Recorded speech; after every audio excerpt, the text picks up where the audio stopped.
afternoon, everyone. Thank you for coming to the Council on Aging Board meeting of December the 2nd, 2 p.m. at the Charles Street Team Building. Did everybody look over the minutes? I know some just got a few minutes ago, but looked them over at home on your computers.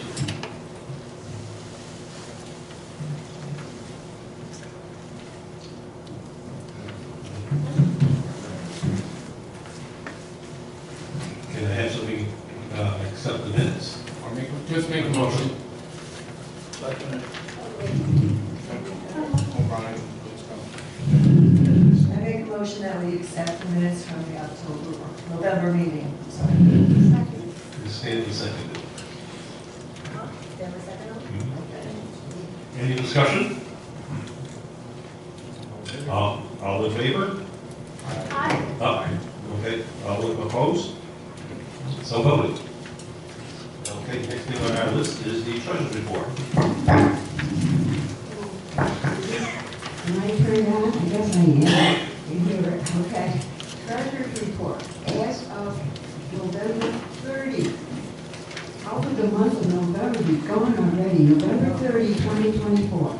On page 1, at the top, you have your general fund, which is, as always, salaries, repairs, and other expenses that are paid for with our city budget, the money the city gives us. And you can see everything seems to be in order. If anybody has a question about any one of those items, we will try to answer. But at the moment, we have used up 36% of our budget. So, but we're okay on the line items for salary and things like that. I think it's in energy and utilities was big, and repairs. So anyway, we're in good shape up there. No questions, we'll move right on. Any questions on the general fund? On the general fund? So we're at 36%, and the fiscal year starts July 1st, right? Right. So we're kind of ahead of the game right now. Remember, this is as of November 30th, so we should be at about 40% as Right. of November 30th. We're doing a little bit better, Yeah. but that's really not a great litmus test, other than to just kind of show where we are. We'll see a lot more expenses in energy and utilities in the upcoming months, so that's going to get jacked up a little bit. And then, repairs. So those two are large budget line items, but right now we've incurred small expenses. And just this past month, we spent about $4,000 on heating system repairs, just to get the heat going and running in this building. So, next month we'll be at our 50%. Any other question on the general fund? If not, we'll move on to the gift fund. You remember last month, because we closed early because of, but some money came in, so we had to take that into account. So everything has been now accounted for, and everything is up to date. The balance in the gift fund is $83,940.74. And remember that we have pledged up to $25,000 of that for painting and when we get down to Waterford. So that's the gift fund. Is there any questions on the gift fund? Just a side note, Terry picked this up, and I gave her the analysis on how that happened. If you go back month to month and add up the income per month, it's actually different than the year-to-date income. It'll show it 6724, and there's a specific reason for that. If you refer to your minutes under the financial reports, the gift fund section, I overstated the gift fund in a transposition error. Instead of 1050, I typed it in as 1500. That's where the $500 is. Otherwise, it comes out perfect. Yes, at the moment, we are perfect. Right. We are perfect, so that's good. And as I said, 25,000 of that is pledged for painting, and that's about it on the gift fund. Any questions at all? Yes, Kathy. Reading something while Mike was explaining something. Oh, sorry about that, yeah. Okay, so I have in the notes from last month that, and this might be what you just explained. explain? It is. Was it 1,500 It as is. opposed, because it doesn't go, I thought the 1,500 was going to be changed to 1,050 for this month, no? So, no, last month we had to change the 1,550 to 1,050 in Okay. last month's financials. But if you do that and then add up all of the financials from July through October, you'll come up with the correct amount, Okay. plus the November. I was kind of reading Yep, what you were no. talking. Mike had closed out all our bills for that month and sent them to the city.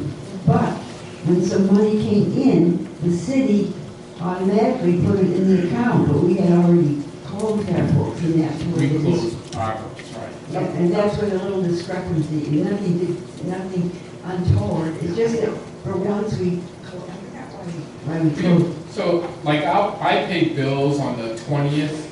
When I process those, they're actually paid by the city on the 27th. Yeah. So I know all my month's bills, because the next week, if I process a bill on the 27th, it's not going to be paid until December.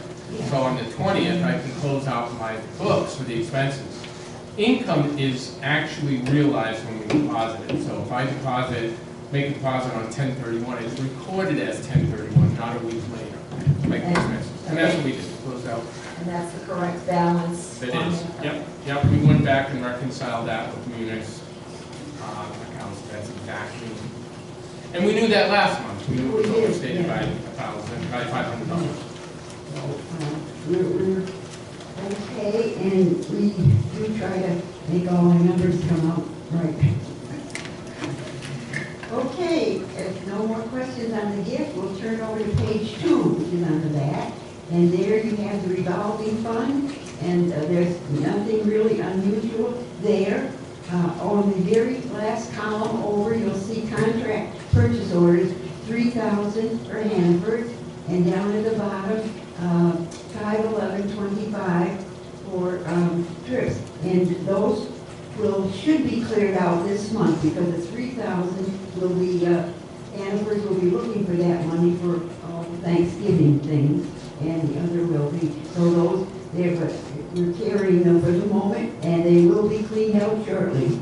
And at the moment, the revolving fund is $49,424.92. And that's, any questions? And any item on the revolving fund? You're gonna see some really significant changes in expenses in November and December. So you'll see, like this month, we'll be posting all of the credit card bills for the food that we got for the holiday meals. That's a little bit over 3,000, so the contract PO will disappear. I put that in the financial reports just so you know, because we have encumbered that money. It is spoken for, so we can't really use it.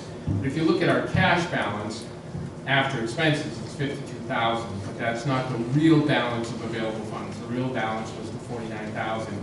Those two will switch in for the December report. You're going to see those realized expenses this month. Yep. And then the trips and excursions is for buses for events. We have 2 going that I'll talk about in my Oh. Is there anything that anyone would like to question? I try to keep him from spending money, but it's hard. Especially on the holidays. Yeah, he grabs the credit card and sneaks out. But anyway, so we're in good shape, and that's what the money is there for, to be used for the entertainment, for the programs for the seniors, so that's what and anything that the programs need. Okay, and if not, we'll move on to page 3, which is easy, and that is the state grant, the FY24 state grant. There is one little change, and it caught me by surprise. The money for the outreach coordinator was always up at the top, so I accused Michael of leaving it off, and he said, read it down, it's down at the bottom now. From now on, it will be down at the bottom of the page under subtotal, and that is the money to pay the outreach coordinator salary, okay? And other than that, everything else is pretty much in line. And not that you care, but it all comes out of the state grant, but there's sub-accounts. So there's the state grant regular expense account, then there's a state grant outreach coordinator, salary account, so salaries are accounted for separately. It's all in the state grant, but when I go to try to reconcile with the outreach coordinator in the lump sum, it's hard to get to that final number. So now I can just get to the bottom line of my expenses and add the outreach coordinator. And it's easier from a bookkeeping perspective. I just want you to know and be aware of the $3,393 of expenses. About $2,200 or 2/3, 60% were for salaries for instructors, outreach coordinator program. Any other questions on that FY24 state grant? Paul, anybody? You got a question? No? All right then, so we will move on to the FY page 4, the FY25 state grant. We haven't spent anything yet. We're ready to go to spend it, but we haven't. And then the technology state grant, I will let Mike explain that because he has more to do with that one. Okay, Mike? The only significant change in the last month has been we finally got the invoice for our tech trainer this summer, which is $300. Hardware costs associated with the production cart. So this is a pretty high-tech, low kind of knowledge or learning curve technology to allow us to do dynamic filming and zooming of our programs here, so we can have 2 cameras going for, say, an exercise program, one on the instructor, one on the class. If we're doing a presentation and a program, we can have 1 camera on the presenter and 1 on the program side of that. So it's pretty cool. I'm really excited about it and proud about it. We have tech people from Massachusetts Community College and the city, as well as GET, involved in developing this. So we're coming up with some new and creative ideas on finding solutions to transmit this tech. So much so that the college has asked for our framework so that they can replicate it for their moving or rolling cart at Mount Tuesday. In December of 2024, you're going to see another $18,000 of tech expenses. The neat boards, for some of you who were here early, we just moved the 2 neat boards in the stands. One of those will go to Templeton, one will stay here. And that will allow us to use a much more dynamic Zoom platform using a smartboard and smartboard technology that has 18 integrated cameras on the board. So we can isolate people and isolate audio during the Zoom meeting. Particularly useful for, like support groups or board meetings or other types of static, non-dynamic. The dynamic part will be the cameras we were talking about. Like, not that you guys are static, but we're sitting here, we're not really moving around. It's a great vehicle for that kind of a environment. We were struggling really hard, by the way, to find instructors. And the type of instructor we're looking for needs to be able to teach on various platforms like iPads, iPhones, Chromebooks, and laptops. And that's really hard to find. I think we have somebody lined up, and we might have 2 people lined up, so we'll be now able to start booking those courses. Our plan was January 1, our plan was November 1st. That got pushed back in September, so I think we'll be on target for January 1. Good stuff.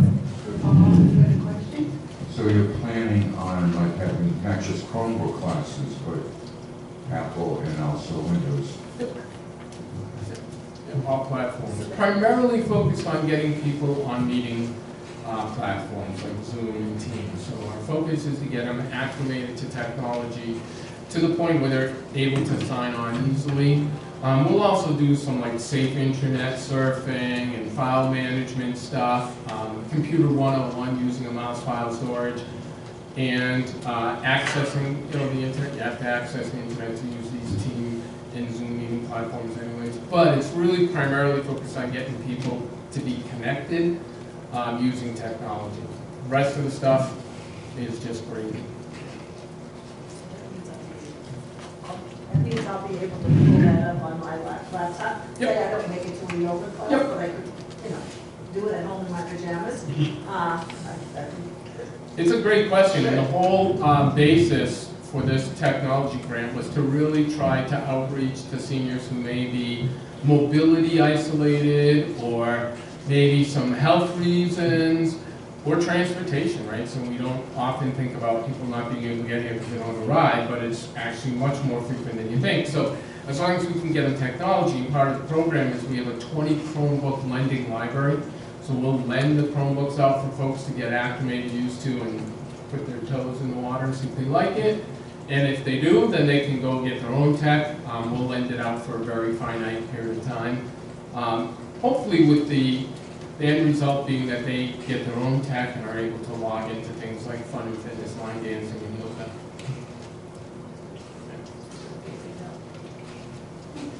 So, any other questions at all?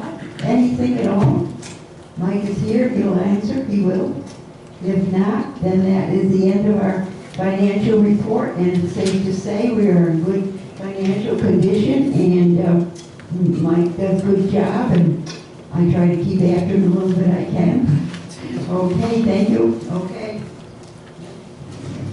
All right, so have a motion to, Make a motion, we accept the treasurer's report. okay, any discussions? I am going to make a point and just say, prior to the last 2 years, our treasurer really only accepted, received the report, and then just kind of regurgitated what was on the paper. And John Richard did a great job providing us a very high-level summary of expenses and income. This report is much different than has ever occurred in the Council of Aging before. And as you heard, Terry called me first thing this morning and said, "Hey, found this error." She's really involved and engaged in this process, and I appreciate it. Even though I frustrate the heck out of her when there's a mistake, I do appreciate it, Terry. I hope you know that. Thank you for that. We're on board, okay. Okay. We're in good shape. All in favor of the, Aye. okay, any opposed? All right, so voted. Next thing on our list is going to be old business updates on new business or prior meeting. And there's no, there's none. Okay. And then we're going to have our director's report in the next section. So this was a whirlwind week for us. We have the trailer on permanent loan from the city because we're moving so much stuff around. We cooked about 750 to 800 pounds of turkey on Thursday. Served about 320 people, which was pretty cool, in the rain, which was not so cool. Well, actually it was. It was actually cold rain. It was terrible. But people were so delighted, and I think at the end of the day, it didn't matter what the weather was like. It was a great environment and a great program for us to be engaged in. We had about 100 people signed up inside. We had a number of no-shows, which really wasn't surprising because of the weather. But we were able to flip that around. The police came. Not only did they come to get meal packages, care packages for their dispatchers and officers for the regular day shift and night shift, they also picked up brooms and helped us clean up. They were exceptional. I so appreciate it, as well as sending care packets to other folks. It was a really good day. It was a long and arduous day. That being said, I need to make sure that you all understand and the public understands that our staff worked on a holiday, on a paid holiday from the city, and they're entitled to that time off, or to get paid for that. So they opted for the time off. In exchange for the time they worked at a rate of time and a half, we are closing the day after Christmas and the Friday after that. So we'll be closed half a day on Tuesday, all day on Wednesday, Thursday, and Friday. And that'll eat up the comp time they earned on Thursday. I worked about 11 hours on Thursday and then went back and cleaned on Friday. I didn't have the staff join me for cleaning, although we did recruit some volunteers who were exceptional. It's just remarkable to work around people that really want to do a good job and care so much. And in particular, I want to thank the Elks and their entire kitchen crew for the amazing work they did, not only Thanksgiving Day, but the day before, and the day before, and the day before. From Monday moving forward, they were all, peeling potatoes and squash and cooking all the food for that event. And then the folks that showed up on Friday to help clean up from the Elks and at our own senior center in particular. I just want to pick on a guy named Scott who has been at our beck and call for any major lift. And that's kind of cool to know that we have somebody that at the last minute we can call to do heavy lifting. We can call a lot of people, but you know, when you're moving 300 pounds of stuff in one fell swoop, you want somebody that can physically handle it. So I'm so appreciative of that. So that was our holiday meals exception. We'll be doing the same similar thing at Christmas. That's going to be on December 23rd. We're going to pick up and serve at 1 o'clock. It's an entirely drive-through option. We think we'll be here for about an hour. We got all the cars, 200 meals out in about 25 minutes on Thanksgiving, primarily because we were motivated by the bad weather. So I'm hoping it'll be rainy on the 23rd, so that no, we're not. It would be terrible if it rains on the 23rd. Yes. It will be terrible. I wish you could get to the building very quickly because we're right next door. We don't have enough tents. So that being said, I also want to just thank all of the many community sponsors and donors and folks that help make these holiday meals possible in the sometimes very big lifts, including, by the way, DA Early, Act Fasting Solutions, the Gardner Lions Club, the Gardner Rotary Club, and of course the Gardner Lions Club that came through with a lot of resources, people, and money. So thank you to them. And a whole bunch of other donors and volunteers as well. We have two unique trips coming up at the Senior Center. We're going to the Rentham Malls, small group. We're going to test this and see if it works. So we have a 14-passenger minibus that is scheduled. If we get 40 people, we'll just get 3 minibuses. But our plan is that right now we're guessing about somewhere between 10 and 20 people. We also will have some personal vehicles going out, so I think the 14-passenger vehicle will be fine. We're going to Hanover Theater. We're going to go see A Christmas Carol. Again, we bought a group of tickets, small group of tickets, first come, first serve. They give us a good group rate, we have nice seats, and we'll be doing a lunch probably at O'Connor's either before and after the performance. We have a great social media presence. It still pales in comparison to some other nonprofits that we work with who are doing an exceptional job on social media, but we're working at it. We're working at it, and to that end, we brought a young lady, Lauren Penny, on, and Lauren has really been helping us push a lot of messages out, so we're doing a lot of messaging. We did our analytics, and we had 1,900 views on one post alone. So it's getting out there, and I'm really appreciative because the content takes a while to do. Uploading it is easy, but developing the content, the messaging, takes a long time, and Lauren's doing a great job on that. A couple new programs we have coming up in January. We have the Cajon drums by Mr. Ledger, who's agreed to come in and do that for us. It's a laptop drum that has 4 different sounds on it. It's pretty neat. And we have the ukulele program coming up, sponsored by the Massachusetts Cultural Council, the Gardner Cultural Council, and brought to you by Nina, Becky, and crew. So that'll be kind of fun as well. That includes instruction time and then open ukulele playing. So for folks that don't want to come for instruction but want to come and jam, we invite you to come and do that. I told you about the neat boards. We just got our neat boards in, $18,000 for that.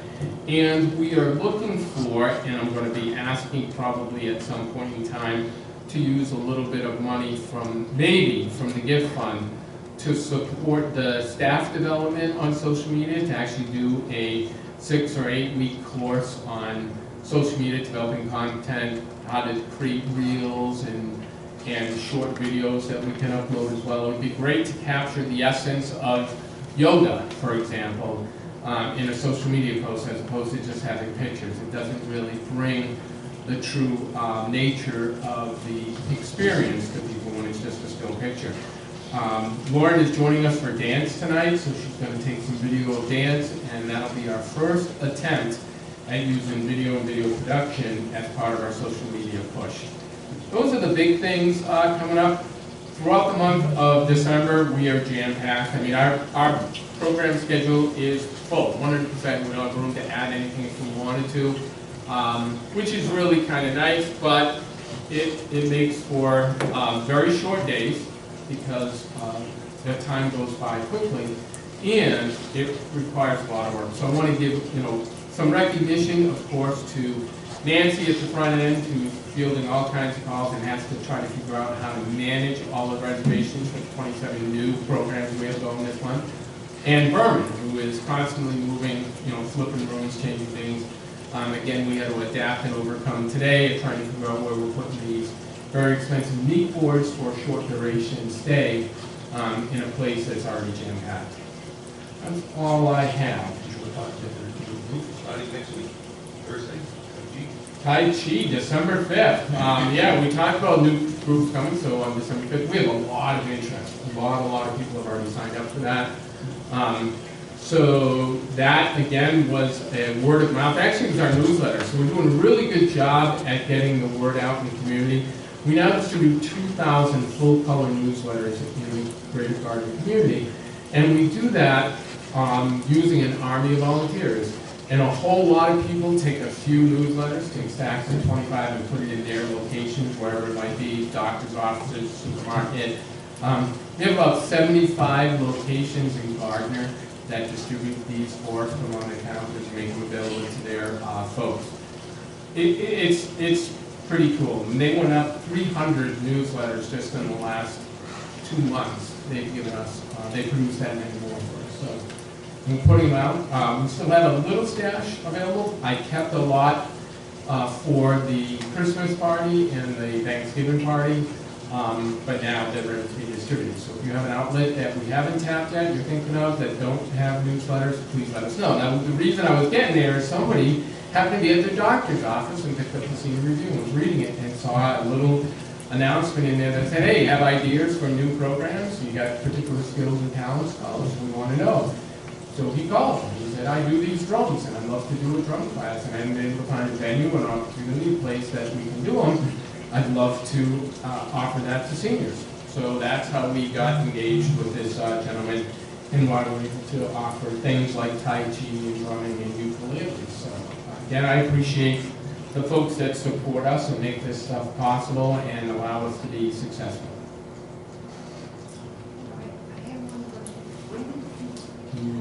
Mike? Nope, Mike. Just one question. What's the date to go to Hanover for a Christmas carol? The 21st, Saturday, December 21st.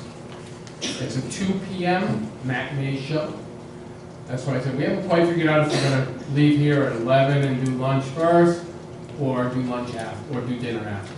But, and the tickets are $50 plus the cost of your meal. We'll pay for the transportation. We're also picking up a piece of the ticket price. Okay, any other questions from Mike? No. Okay. Move on to open discussions. Does anybody have anything they want to bring up?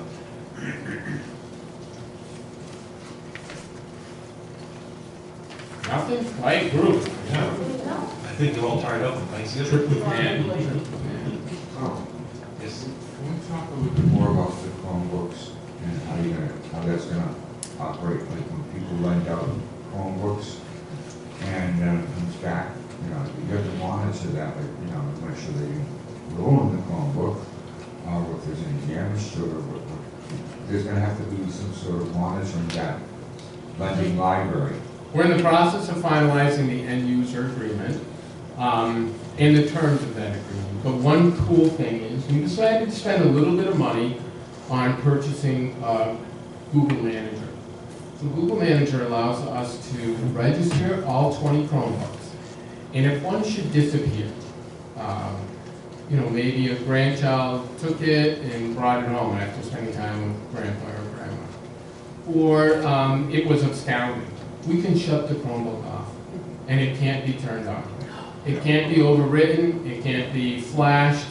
There's nothing that possible on God's green earth that will make that Chromebook work. And at the end of the day, we might still take a loss on the Chromebook. We might still say, all right, that Chromebook's going to cost us $450, but knowing that the end user isn't going to kind of walk away with the free Chromebook. So that was one of the things we decided to do. There was some conversation about, is it worth it for the $450 you spend a year on the administrator, or a little bit more than that? You lose one, you really think you're gonna lose more than one? If we do, then the administrator pays for itself. They, under the Google minutes too, they can also find my device. Yep. we So can if do- somebody says they lost their Chromebook, they misplaced it, on your end of it, you can find out the exact location of where it is. And we can, and have already created a lot of access controls. So, you know, while these are all adults, and I don't want to restrict people's free speech and that kind of stuff, we do restrict the sites they go on. I got a question. Is there something in the system that would hold the lendee responsible for that? We're trying to look at doing that as part of the end user agreement. Yeah. Yeah, so, you know, at what point in time is it an accident? At what point in time was it purposeful or negligent? That's the discussion we're having. So how do we discern that? What are the parameters around making somebody responsible for paying for it or not? You certainly don't want it to be arbitrary. I like this person, I'm gonna waive it. This person I don't really know, so you're gonna pay for it. So that's one of the things we're wrestling with. And we're really trying to mirror the schools' approach agreement that they have. You say, all right, you know, the reality is things get broke, accidents happen, that's why they're called accidents and not on purposes. How do we determine when, you know, somebody should be responsible? That's the hardest obstacle we have right now, I think it's one. Do you want any volunteers for the Chromebook training? To train or be trained? No, to assist in Yeah, training. we're always looking for, yeah, absolutely. Well done. I had the very first Chromebook, what, in 2012? It was Samsung. That was like a polished brass book. Yeah, it was, Yeah. compared to what they can do today. You know, I have 3 Chromebooks now at home, but I'm very familiar with the operating system, so I'm more than happy to We volunteer. will definitely have that conversation and talk about what that looks like. Okay. Sure. And by the way, we also have opportunities for students in this program. So we have student internship stipends set aside as part of the grant. So if a student came and spent some time with us, we would pay that student. They get a little bit of face time doing presentations and programs, and they get some cash. We have 3 students from Narragansett who've already approached us. I'm hoping we can get 2 from Gardner, and we'll be able to accommodate all 5 of them plus if they come on board. So, a little one-on-one time. It's okay, thank you. Anybody else? Go ahead, Julie. It's more of a comment than anything else, but just thank you, Mike, the senior center staff, the Elks, and all the volunteers for making sure that we're carrying people had Thanksgiving, and everybody here, so much. We appreciate that sacrifice. So It was so cool. Thank you for acknowledging that. Yeah. Okay, so we're done early tonight. Nothing else on your minds? When do we start painting? That's a good question. You know, not far along, That's a good question. Okay. I got my answer. Okay, so I guess we're all set for today. And our next scheduled meeting will be on Monday, January 6th, week after New Year's, and be at 2 o'clock in the afternoon. So thank you everyone for coming today, and we'll see you all after the, Not quite. not quite? Oh, sorry about that. Can I have a motion to adjourn? I make a motion to adjourn. Second. Okay. All in favor? Aye. Any opposed? No? Okay, now I'm gonna tell everybody Happy New Year. We'll see till Merry afterwards. Christmas. Merry Christmas first? Sure. And happy.